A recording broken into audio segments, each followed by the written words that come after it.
Alright, so this will be the first Forex analysis of 2015 for me.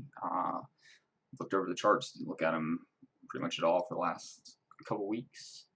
We'll start with the pound New Zealand dollar, and I just wanted to show you guys quickly on the weekly. We have a pretty good triangle forming. It is quite large, but we got good touches there. So let's go down to the daily, and I've got another triangle and a fib. You can see that I've still got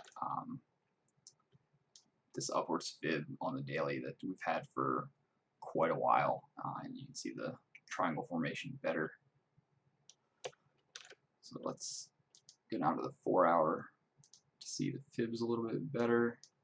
But here you can see we've got 61.8 on our longer term fib, and I fibbed the last 2 weeks. So from the 4 hour chart, the last 2 weeks is what I fibbed on this pair, because we've had significant gaps on the pound pairs, but they recovered quite quickly. And the New Zealand dollar is actually the only commodity currency that I'm looking at the pound to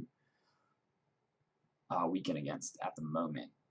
We'll look at the other ones, but what I'm looking at here is whether or not we move back below this 61.8 and the 50% fib for a short, or on our quicker 4 hour trend line, if this actually confirms into a nice trend line with a touch, which will correspond up here with WR1 and the daily and 4 hour, or the daily 55 and 4 hour 200, and also the 4 hour bullish dynafib. So if we get a rejection of all that, that should give us a pretty nice short setup there. All right, so let's go to the CAD. I fibbed December's low to high. So we'll be looking for along here, but we'll be a little cautious on the pound pairs because they're all kind of at pivotal areas. So we'll see if the pound continues to fall along with the euro, or if it holds its own against some of the commodity currencies and moves back up. You can see again, large gap. The gaps on the pound recovered very quickly, so I'll have to see when they start moving again. You can see that we pulled back above the daily 200 and the daily 55, and you can see where those have both played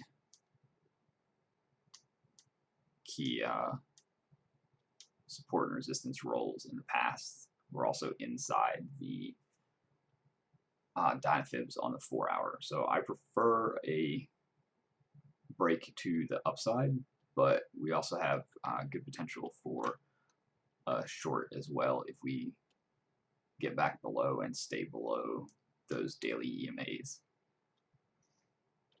All right, pound odd. You can see this is the combined chart that I've been testing. But again, we had the gap that recovered quickly, and you can see it moved down to some strong, within some strong support EMAs. So I will again be looking for a continuation of that move up.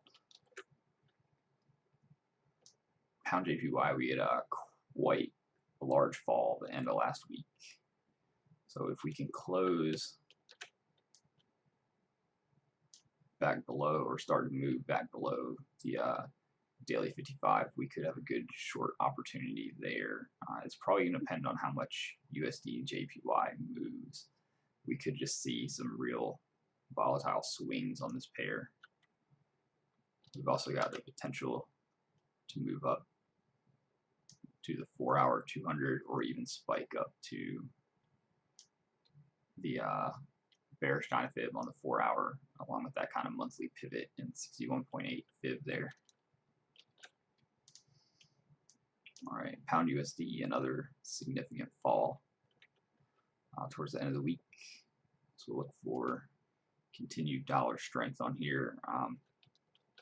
First area that I want to look at reaction for is probably the weekly pivot. We did close, maybe we closed the gap. We got pretty close to it there. So let's see what happens. I don't know.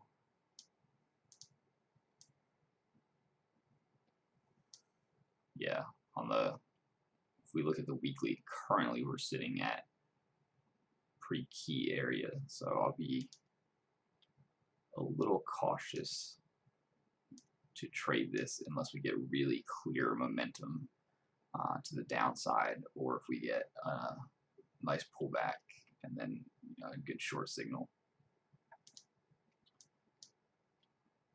Euro New Zealand dollar, I think the last 2 weeks, right now we're in a pretty good area for a short off of the 4-hour 55 and the 50% fib. So we'll see if that continues to confirm as London opens.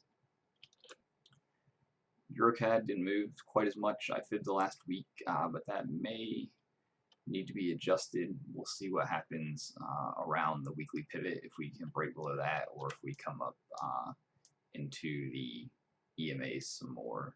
So this one will be kind of analyzed as we go for the week. Euro AUD on the daily, you can see that we had a nice, well, it's kind of hard to see. Let's look at it on the 4-hour.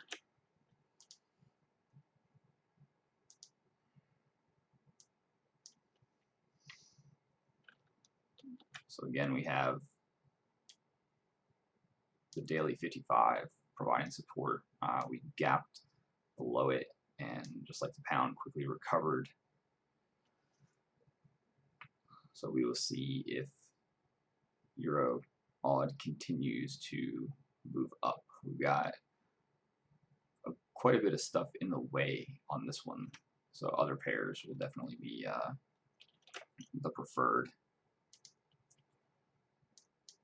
Euro JPY, again, we were making strong moves up across the board on the yen, but their economy has improved a bit despite the QE comparatively when you look at the rest of the world, except for against the dollar.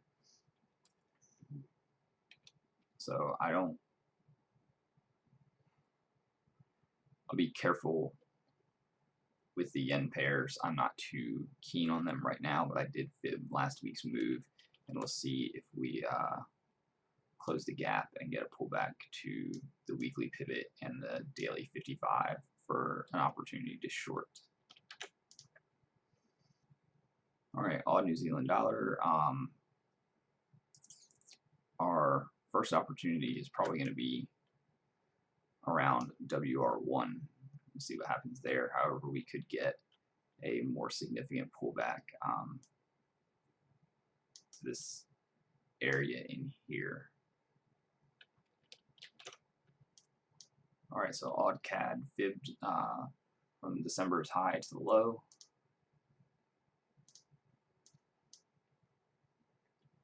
And we got what might be a good rejection at WR1, the 4-hour 200, 50% fib, 61.8% fib. We're currently sitting inside the bands and just below this midterm fib and monthly pivot. We'll see if we can close back below the weekly pivot for a short. We'll have to be careful with the 4-hour 55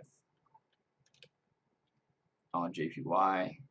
Fibbed last week's high to low, so we get a pretty small zone. We didn't move a whole lot. Again, I'm not too interested in trading the yen pairs right now, but we could see a trade if we get a pullback off of the 4-hour 55, which will correspond probably with the 50% fib by the time we get back up there. The Australian dollar versus the US dollar. Like to see a pullback at least to the weekly pivot, if not to the 4-hour 55 for a short. So the New Zealand dollar, Canadian dollar, we can fib December's low to high and see if price continues to tell us that we're in a long position right now, right around the daily 200 and 4-hour 55, and you can see we haven't been able to hold below the 4-hour bullish Dynafib, so we may see a move up from there, but we could also get a pullback down to the 4-hour 200 and daily 55 area, which is also a good horizontal support and resistance area. If we pull back down into that area, we look for a spike in this range around those EMAs to trade back up as well. New Zealand dollar against the yen, looking for more of a confirmation on direction here. You can see we closed down. We've got prices below the 4-hour 200, but the rest of the signals are bullish. The end of last week looks pretty bearish, but we do have this daily 55 pretty close, and we're hanging around this 4-hour 200. So we'll have to see what happens here. We may to find out which direction we want to trade this pair. New Zealand dollar versus US dollar, we finally moved back down to some previous lows at the end of the month, so we need a pullback. I'd like to see a pullback at least to the midterm fib, if not to the weekly pivot.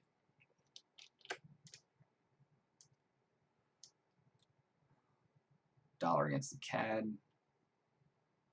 We've got not too much to work with. We made a pretty considerable move up. We've got most of the EMAs are pretty far out, so if we could see a shallow pullback to the weekly pivot point for a long, or we may just continue up from where we're at now. USD JPY fibbed actually. The last 2 months I left my fib in place from November's low up to December's high. And we will see what happens here. Again, the yen has been strengthening in December against all the other pairs that I look at, except for the dollar. We went pretty much nowhere.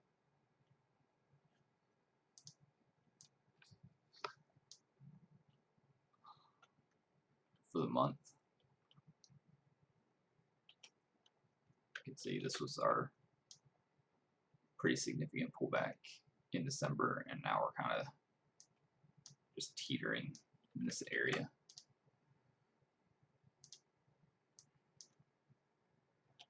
So out of the yen pairs, this is the one that I am probably least interested in trading. All right, and Euro USD. Gap to the downside. We haven't closed the gap yet.